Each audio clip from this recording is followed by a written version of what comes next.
কেউ যদি সিজদা সব ভুলে যায় তাহলে তার নামাজ হবে কিনা?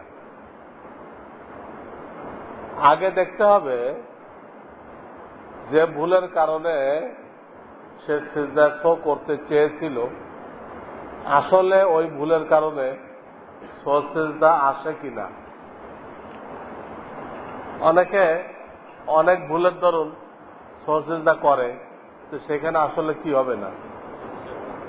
যারা ফরজ নামাজের তৃতীয় চতুর্থ রাকাতে ফাতিহার পরে সূরা মিলাইছে, তাই সিজদা করতেছে, আসলে এখানে সিজদা সো আসবে না।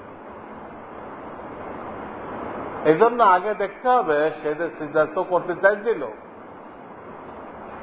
আসলে ওখানে সিজদা সোটা ওয়াজিব হয়েছিল কিনা। যদি ওয়াজিব হয়ে থাকে আর না করে থাকে তাহলে নামাজ ধরাইতে হবে। আসলে যদি সিজদা সো ওয়াজিব হয়ে থাকে আর সে ভুলে না করে থাকে তাহলে নামাজ ধরাইতে হবে। তবে ভুলে না করার পরও কিন্তু একটা ব্যবস্থা আছে। ভুলে সিজদা সো করে নাই, সালাম ফেরাইছে, এখনো সময় আছে। কোরআনের আয়াত দিয়ে মোনাজাত করছে, এখনো সময় আছে, কিছু সময় সিজদা করার।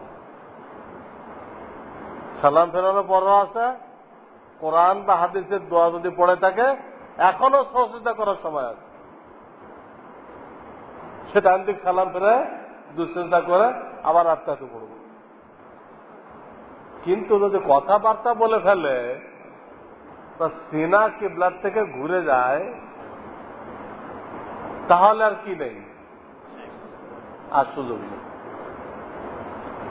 তো বলতেছিলাম যে লোকটা ভুলে গেছে, করেই নেই, যে সত্যিকার সিজদা আসে থাকে আর না করে তো নামাজ দৌড়াইতে হবে।